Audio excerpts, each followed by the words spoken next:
Bueno, muy bien. Sean ustedes bienvenidos a esta sesión número 22 de la clase El origen de las escrituras. En este caso, con esta presentación, estamos finalizando la clase. Antes de comenzar, quisiera agradecer a las personas que han participado de toda esta clase, ya sea habiendo preparado una enseñanza, comentando, participando de alguna reunión o bien realizando algún comentario a través de YouTube. Así que bueno, estoy agradecido a todos y también a Dios por la oportunidad de haber desarrollado todo este contenido y todo lo que hemos podido aprender. El tema de hoy se llama Evaluación final de la vida o el sentido de la vida humana. Creo oportuno hoy, al finalizar esta clase, poder reflexionar sobre el propósito de estudiar la Biblia, el para qué se estudia la Biblia, y también vamos a analizar datos bíblicos sobre dos etapas claves en la vida humana: la juventud y la ancianidad, que hacen al desarrollo y la evaluación final de la vida humana. También quiero decir que vamos a estudiar hoy con el software Eastword. Vamos a leer varias versiones de la Biblia, diccionarios y léxicos y otras fuentes externas que voy a citar en el transcurso de la enseñanza. Así que, si alguno de ustedes tuviera este software, tuviera un teléfono, una tablet, una compu, o bien otra versión de algún programa de estudio bíblico, van a poder seguir esta clase y van a poder ir buscando los versículos y siguiendo el relato. Bueno, vamos a comenzar entonces por definir la palabra propósito. Un propósito es la intención o la finalidad de emprender una acción o de hacer algo. Todas las actividades humanas se hacen con un propósito.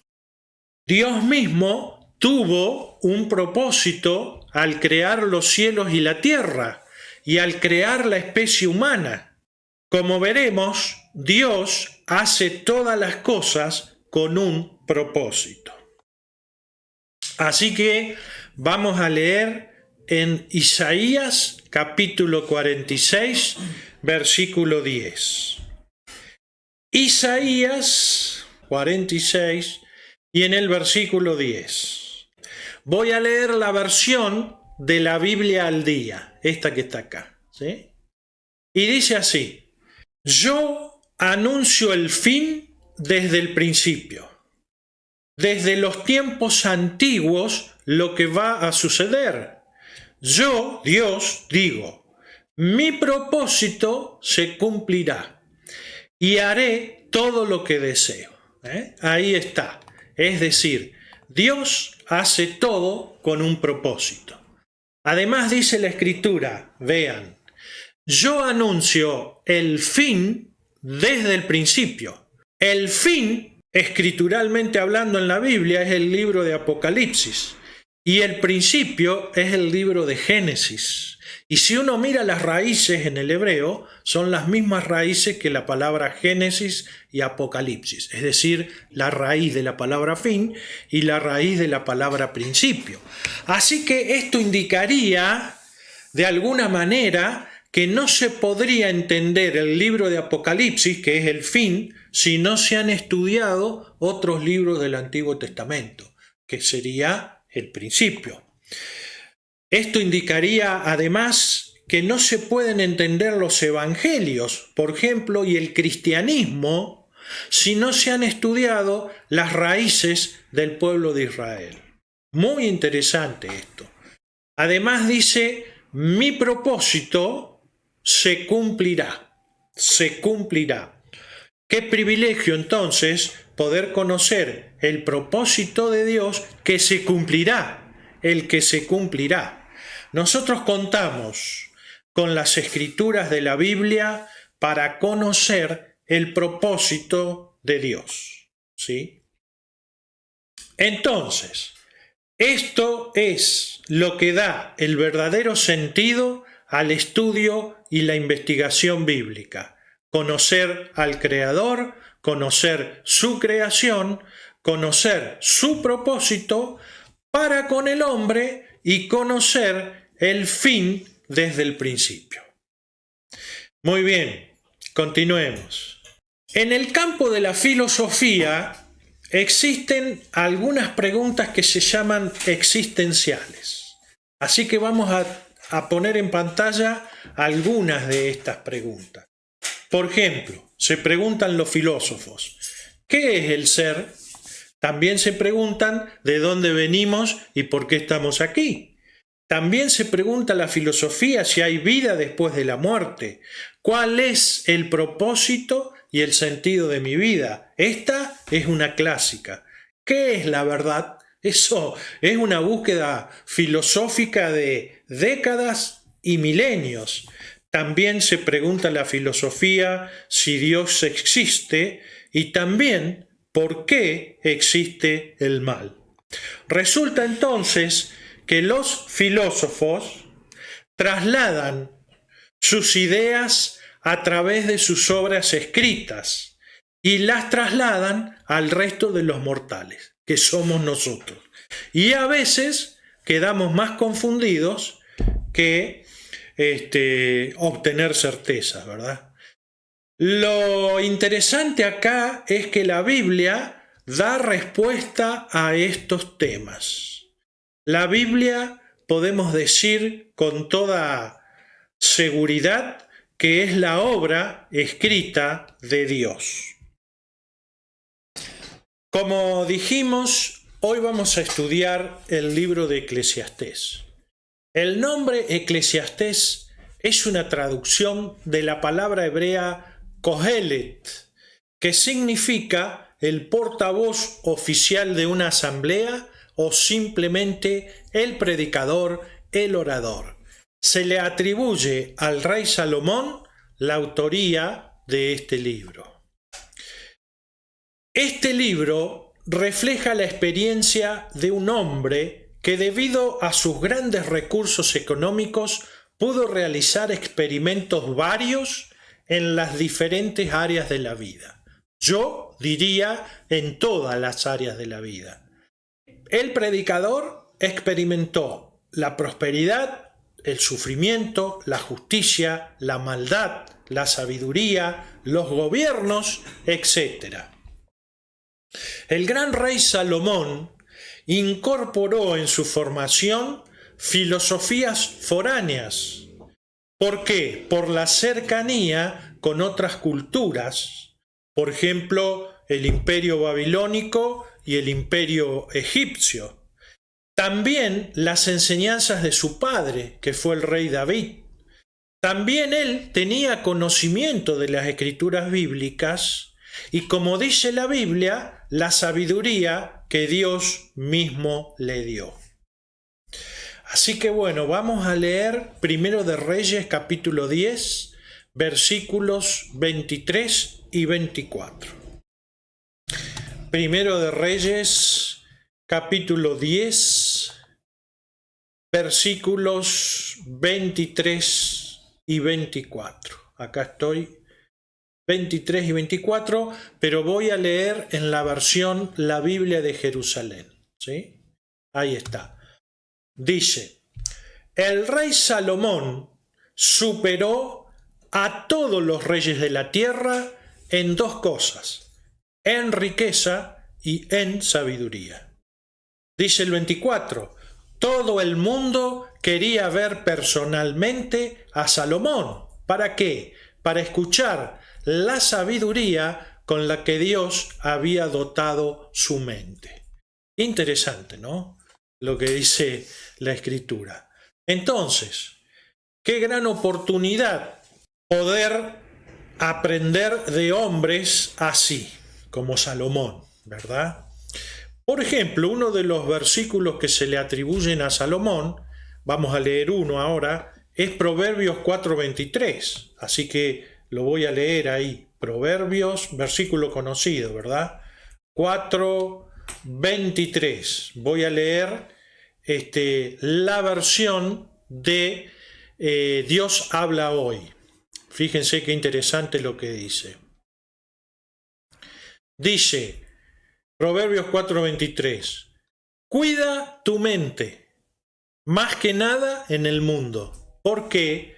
Porque ella es fuente de vida. Y en la versión Kadosh israelita de estudio, fíjense cómo traducen este versículo.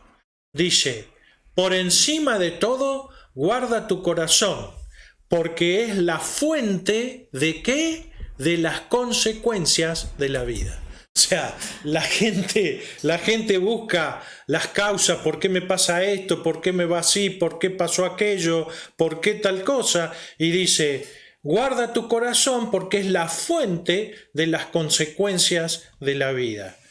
El rey Salomón tenía esta sabiduría. En pantalla están viendo un bosquejo del libro de Eclesiastés. Este bosquejo corresponde al doctor Vernon McGee, que tiene una obra que se llama A través de la Biblia, donde él propone este esquema para leer el libro de Eclesiastés. Otros eruditos proponen otros esquemas, pero nosotros vamos a tomar este. En este esquema tenemos 3 secciones para leer el libro de Eclesiastés. La sección A dice, el problema es enunciado.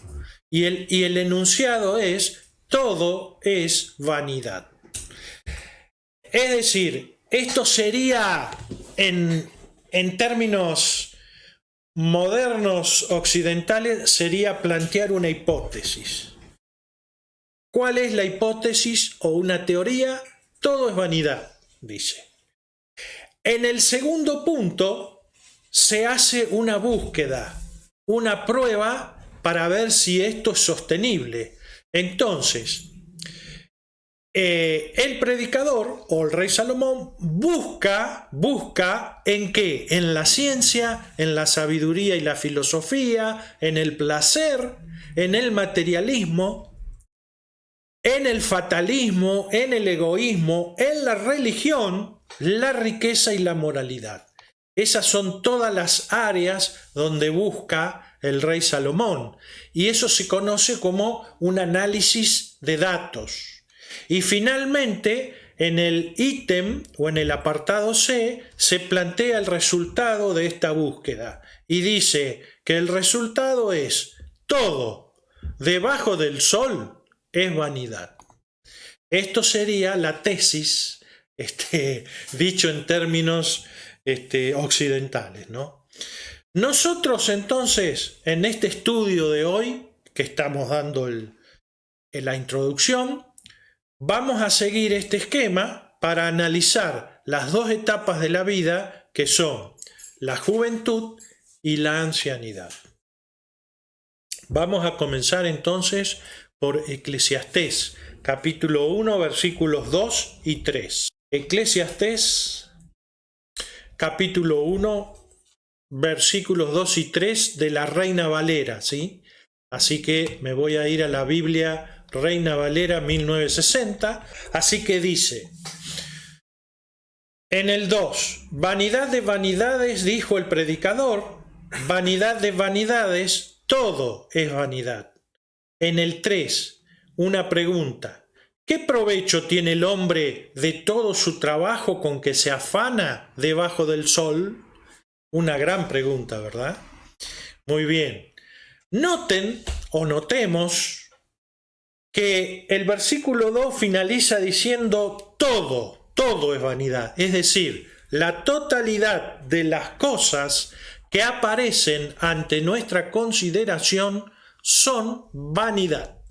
Voy a recurrir, ya que tengo el software bíblico, a la versión de la Reina Valera con números de Strong, que es la Reina Valera 1909. ¿Para qué? Para ver este término vanidad. ¿Ven? Acá lo tengo anotado.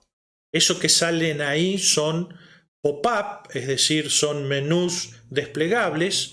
Y fíjense lo que dice el diccionario de Strong o la concordancia Strong. Bueno, voy a hacer un clic para ir acá a la zona de diccionario, acá abajo, para poder leer un poquito más grande o para poder señalar. Dice que la palabra vanidad es la palabra Hebel en el hebreo. Y, como ven acá en el pop-up, proviene de otra raíz primaria. ¿Y qué significado tiene esta palabra? Significa vaciedad o vanidad. Figurativamente, dice, es algo transitorio o insatisfactorio. Eso es la vanidad. Los eruditos están de acuerdo en que el sentido literal del hebreo Hebel, de donde se traduce la palabra vanidad, dicen, bueno, vanidad en definitiva es algo vacío, soplo, fugacidad, inconsistencia y también la palabra fraude. Vamos a leer en Eclesiastés 1:14 ahora, en la versión de la Reina Valera 1960. Me voy a dirigir al 14 y dice: miré todas las obras que se hacían o que se hacen debajo del sol, y he aquí, todo ello es vanidad y aflicción de espíritu. Acá le agrega otro calificativo.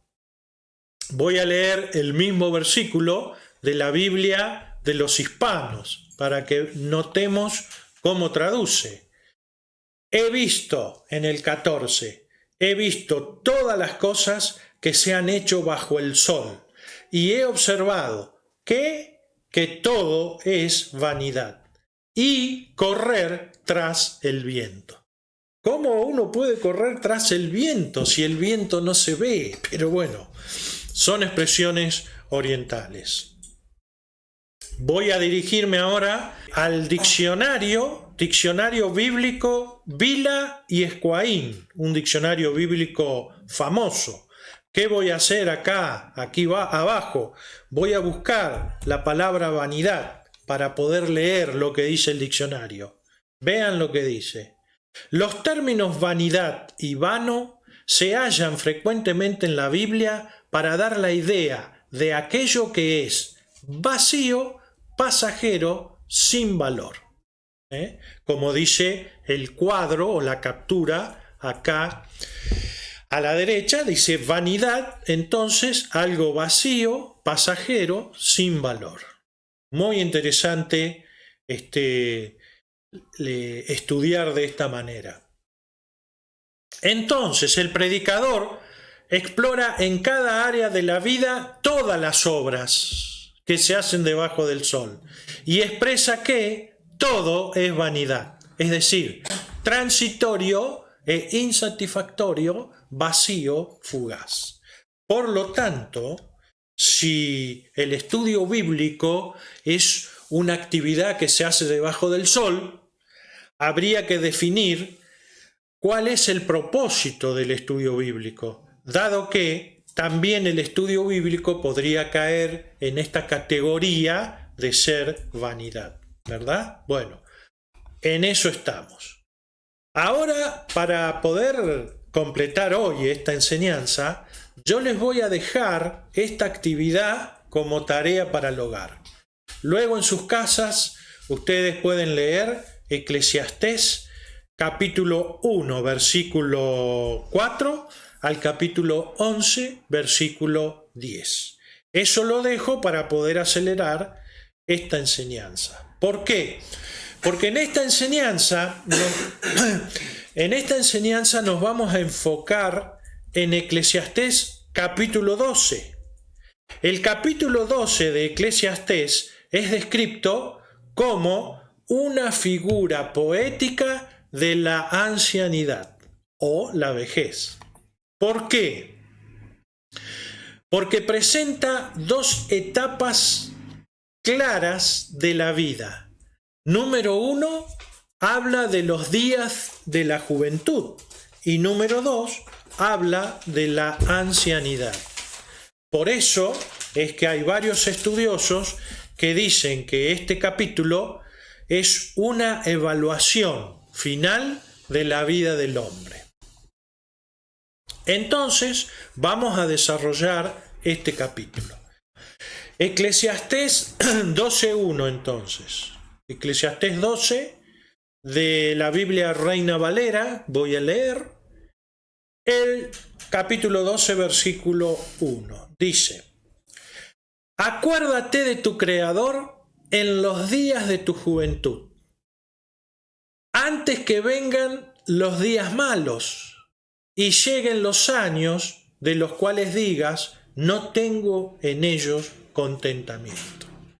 Es decir, claramente el predicador diferencia entre los días de tu juventud y que estos son previos a los días malos. Con esta escritura se comienza a pintar un cuadro de la edad avanzada en la vida de las personas. No es nuestro caso, pero bueno. Un cuadro real de los seres humanos en la etapa de la ancianidad. Ahora, para explicar todos los versículos que vamos a leer a partir de Eclesiastés 12.2, voy a recurrir a dos obras externas. ¿Por qué? Porque en los versículos siguientes hay muchas figuras. Entonces nosotros vamos a extraer algunos datos que figuran en el comentario bíblico Medi y en el comentario bíblico Viken en el tomo 3. Estos comentarios explican las figuras que vamos a ver seguidamente. Continuemos entonces con Eclesiastés. Eclesiastés, voy a leer de nuevo el 1 y vamos a continuar hacia abajo. Entonces, acuérdate de tu Creador en los días de tu juventud, antes que vengan los días malos y lleguen los años de los cuales digas, no tengo en ellos contentamiento. En el 2, antes que se oscurezca el sol y la luz y la luna y las estrellas y vuelvan las nubes tras la lluvia. La pregunta es, ¿qué quiere decir esta expresión?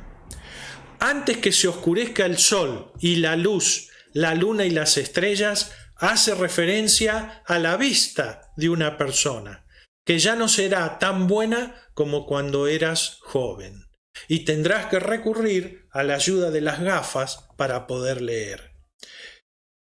Esta expresión también se extiende al deterioro de las facultades mentales de un individuo cuando se hace viejo.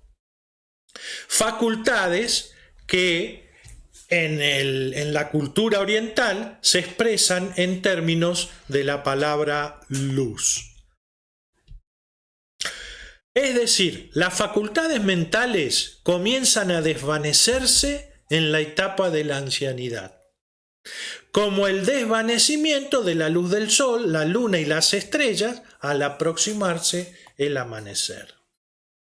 Eclesiastés 12.3, ahí estamos. Dice, cuando temblarán los guardas de la casa y se encorvarán los hombres fuertes y cesarán las muelas porque han disminuido y se oscurecerán los que miran por las ventanas. ¿Qué quiere decir esto?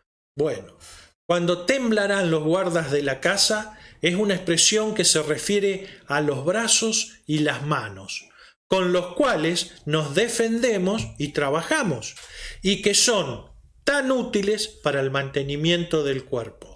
Estos miembros empiezan a temblar cuando llega la vejez. Y se encorvarán los hombres fuertes. Dice, esta es una referencia a las piernas, las partes más fuertes del cuerpo, que también empiezan a temblar en la vejez. y surge la necesidad, tal vez, de contar con la ayuda de un bastón. También los hombres fuertes hacen referencia a los hombros, que ya no pueden permanecer erguidos como antes y comienzan a encorvarse, adoptando una postura más cómoda para el cuerpo. Qué interesante esta descripción. Dice, y cesarán las muelas porque han disminuido. Bueno, esto es literal. Indica que escasean dientes y muelas. Tendremos que depender más del dentista para prevenir o hacer frente a este desgaste natural. Y se oscurecerán los que miran por las ventanas. ¿Qué significa eso? Representa la vista que comienza a fallar. Se desarrollan varios problemas oculares. Perdemos la capacidad de leer de cerca, así que estas ventanas del cuerpo comienzan a oscurecerse. Vamos a leer en el Eclesiastés 12:4. Dice, y las puertas de afuera se cerrarán por lo bajo del ruido de la muela, cuando se levantará a la voz del ave y todas las hijas del canto serán abatidas. ¿Qué significa todo esto? Y las puertas de afuera se cerrarán por lo bajo del ruido de la muela es una descripción poética que se refiere a la disminución o pérdida del sentido del oído. Cuando se levantará la voz del ave, se refiere a las personas mayores, a quienes cualquier pájaro cantando al amanecer las puede despertar, hecho que no ocurre por lo general en la juventud. Y todas las hijas del canto serán abatidas. Indica que las personas mayores ya no pueden cantar en la forma en que lo hacían antes. Esto se ve con los cantantes profesionales, que tienen ese timbre de voz fuerte, ese registro, que cuando llegan a la vejez no lo pueden mantener. ¿Vamos bien hasta acá? Bueno, vamos a leer entonces Eclesiastés 12:5. Dice, cuando también temerán de lo que es alto y habrá terrores en el camino y florecerá el almendro y la langosta será una carga y se perderá el apetito, porque el hombre va a su morada eterna y los endechadores andarán alrededor por las calles. ¿Qué significa esto? Cuando también temerán de lo que es alto y habrá terrores en el camino, es cuando se teme a las alturas y se llegue al punto de tener inseguridad en el caminar. Florecerá el almendro es una referencia al cabello que se vuelve blanco cuando la edad avanza. Hay unos cuantos acá.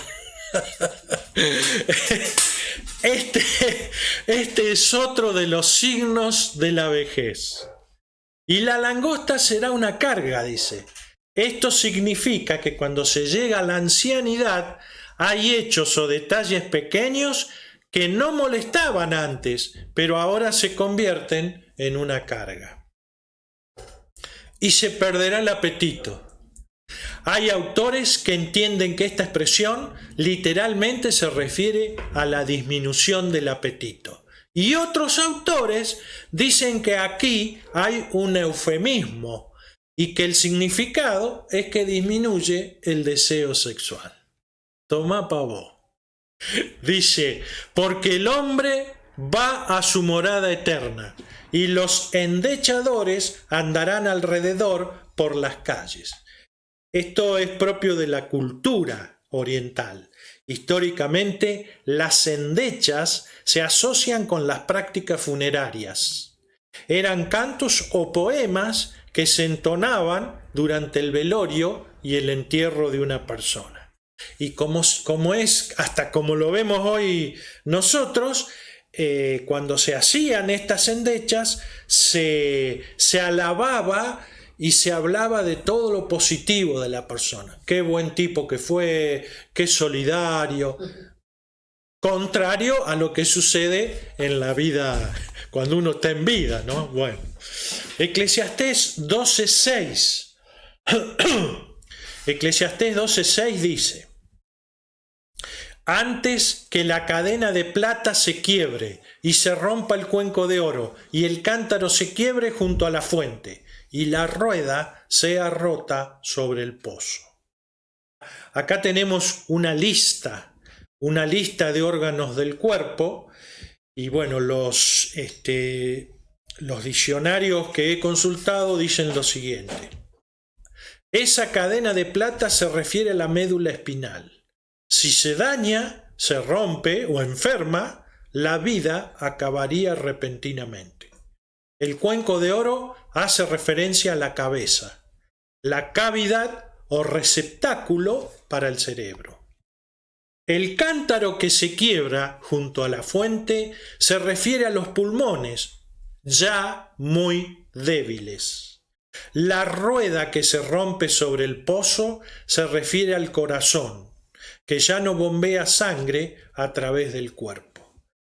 Toda esta descripción es una imagen del deterioro, de la ancianidad que finalmente te conducirá a la muerte. La vida ya no podrá mantenerse sin el funcionamiento de estos órganos vitales. Bueno, continuemos. Ahora viene Eclesiastés 12, versículos 7 y 8. Y dice así. En el 7. Y el polvo vuelva a la tierra, como era, y el espíritu vuelva a Dios que lo dio. En el 8, vanidad de vanidades, dijo el predicador, todo es vanidad. Voy a leer estos versículos en la versión de la Biblia en lenguaje sencillo. Aquí está. 12, 7 y 8. Vean cómo traduce acá. Cuando llegue ese día, volverás a ser polvo, porque polvo fuiste, y el espíritu volverá a Dios, porque Él fue quien lo dio.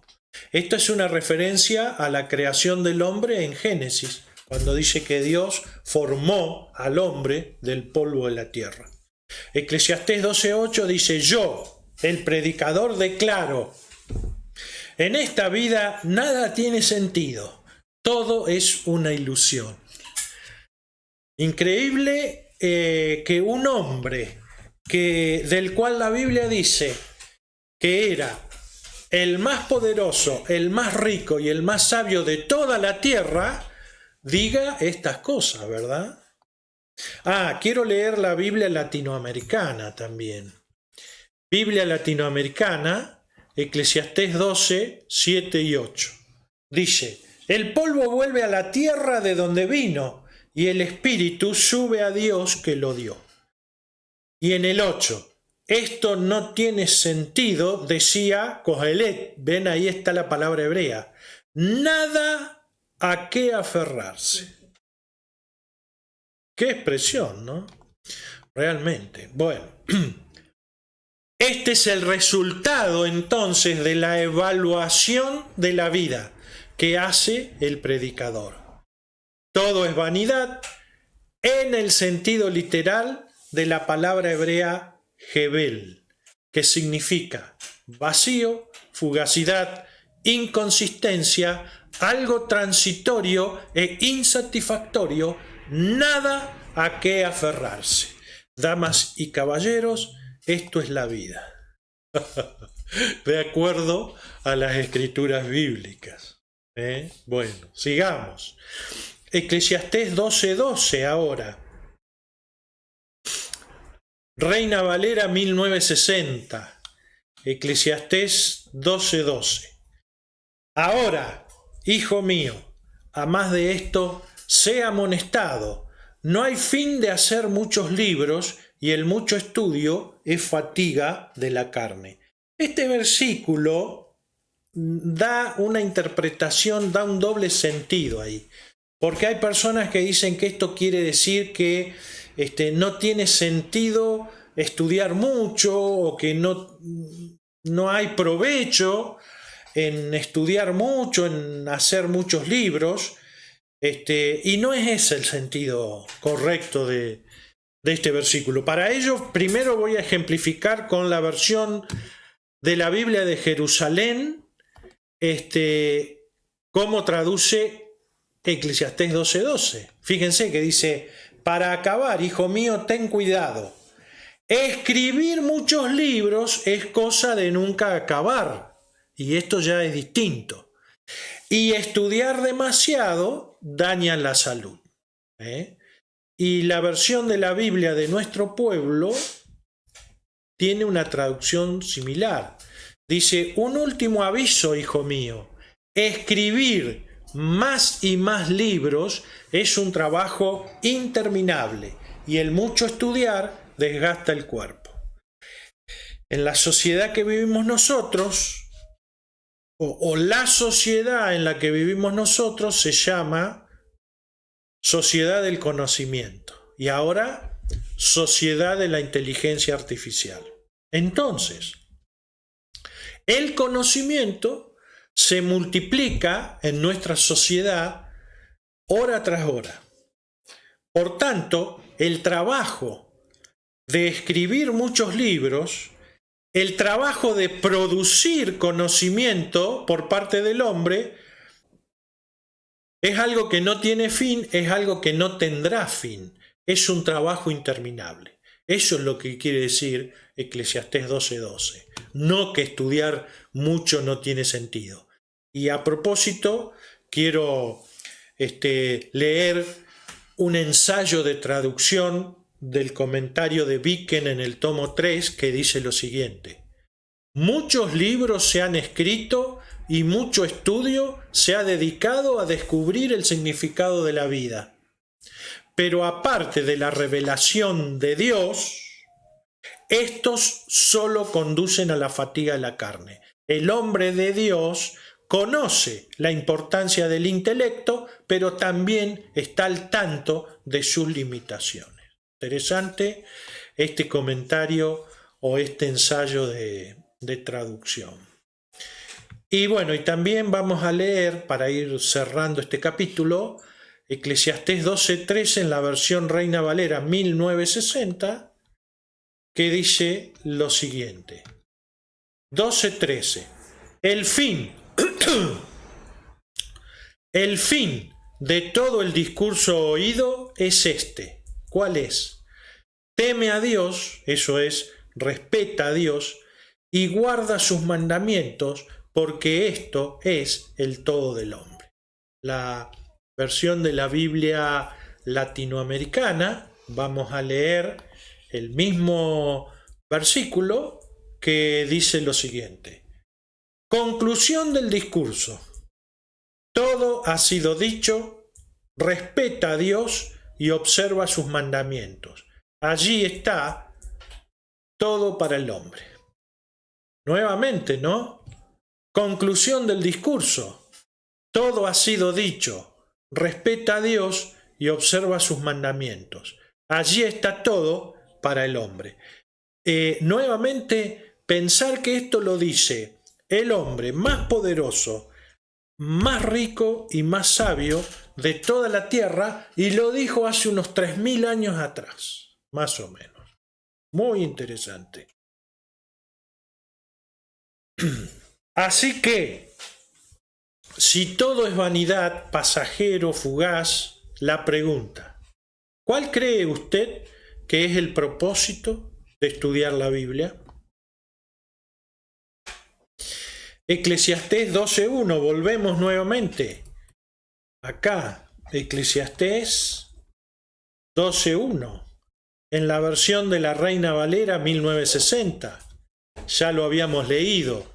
Acuérdate de tu Creador en los días de tu juventud, antes que vengan los días malos y lleguen los años de los cuales digas: no tengo en ellos contentamiento. Acuérdate, vamos a mirar en la Reina Valera con códigos de Strong, que es la Reina Valera 1909, la palabra acuérdate. Aquí está, es el número de Strong 2142. Y dice que es la palabra hebrea sacar. Es una raíz primaria y dice propiamente marcar. Acordarse de algo es marcar. ¿Como para qué? Como para que sea reconocido.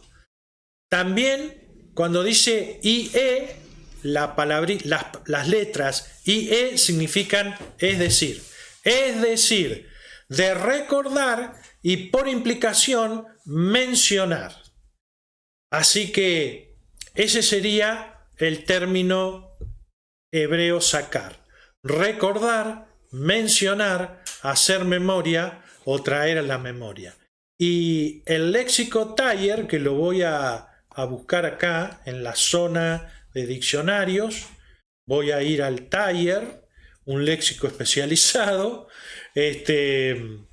voy a buscar el término hebreo sacar. ¿Ven? Acá está. Vean las definiciones que da este léxico.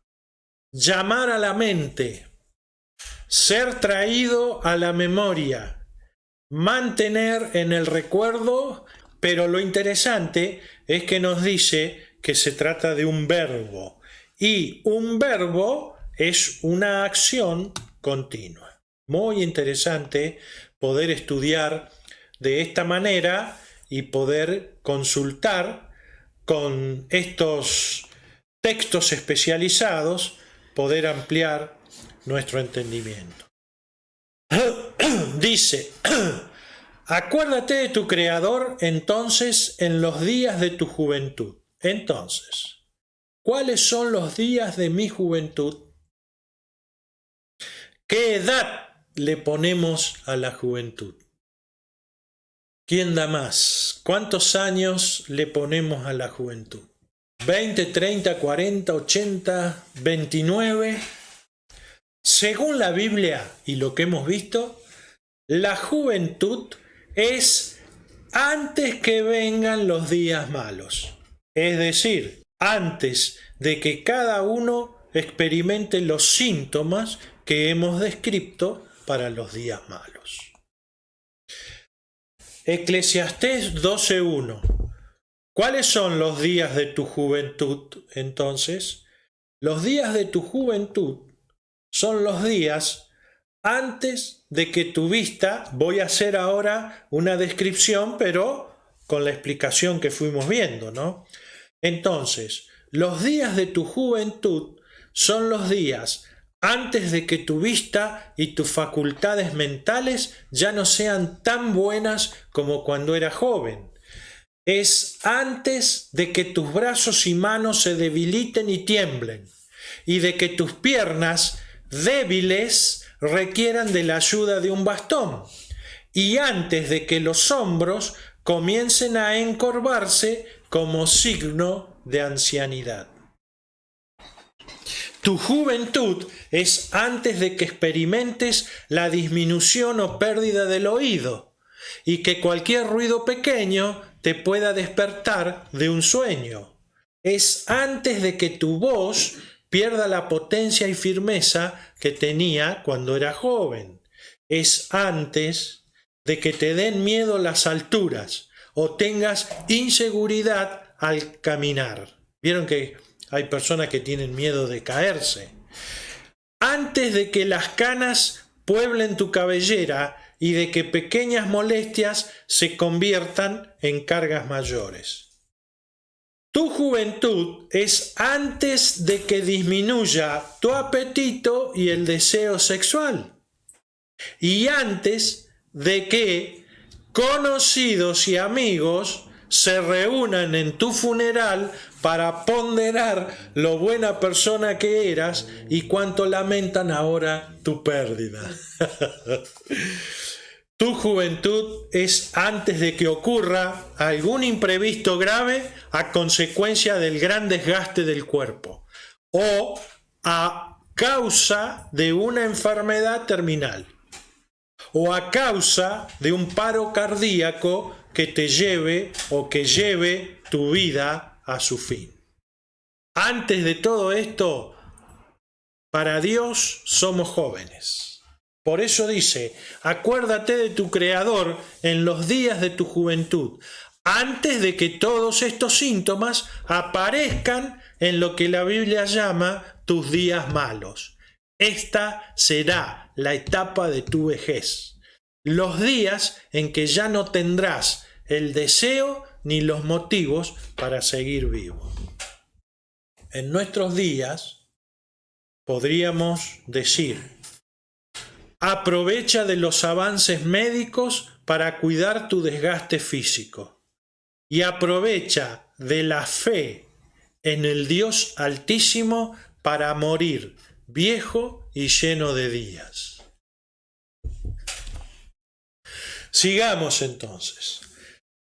La Biblia es para oírla, como dice Romanos 10:17, la fe es por el oír. La Biblia es para estudiarla, como dice Juan 5:39, escudriñad las Escrituras. Para memorizarla, según el Salmo 119:11, en mi corazón he guardado tus dichos. Para meditarla, Josué 1:8, de día y de noche meditarás en él. Y para comprobarla, como dice Romanos 12:2, para que comprobéis cuál sea la buena voluntad de Dios, agradable y perfecta. ¿Con qué propósito hacemos esto? De acuerdo a lo que estuvimos viendo, para conocer y entender al Creador, para que te acuerdes de Él en los días de tu juventud, para que conozcas su propósito y para que conozcas el fin desde el principio. Tal vez en este contexto que estamos hablando, uno de los dichos más populares en nuestros días es la frase latina, famosa frase latina, carpe diem, atribuida al poeta Horacio y cuyo significado es aprovecha el día, goza de este día, disfruta el momento. El carpe diem se ha convertido en una filosofía de vida, traducida como disfruta el día y no confíes en el mañana. Es decir, vive el presente teniendo en cuenta que en algún punto a todo nos llegará el inevitable final. Bueno, en esto estamos de acuerdo con lo que venimos leyendo en la Biblia, ¿verdad? Bueno, acá voy a hacer un parate, una experiencia, que es la siguiente. A veces es interesante poder comparar lo que dice el hombre, el poeta, el filósofo, el científico, con lo que está escrito desde el punto de vista bíblico. Yo les voy a dejar otra tarea para el hogar, que es que lean, ustedes después busquen en Google, lean el poema Carpe Diem. Yo lo que voy a hacer ahora es una paráfrasis o una adaptación de este poema de acuerdo a lo que estuvimos viendo en el estudio de Eclesiastés. Para ello voy a abrir un archivo. Recuerdo que esto ¿qué es esto? Esto es una adaptación, una paráfrasis de este poema Carpe Diem, que para no leer los dos, les dejo como tarea del hogar y vamos a leer el que es de acuerdo a la Biblia. Dice así: aprovecha el día, no dejes que termine sin haber crecido un poco, sin haber alimentado tu fe.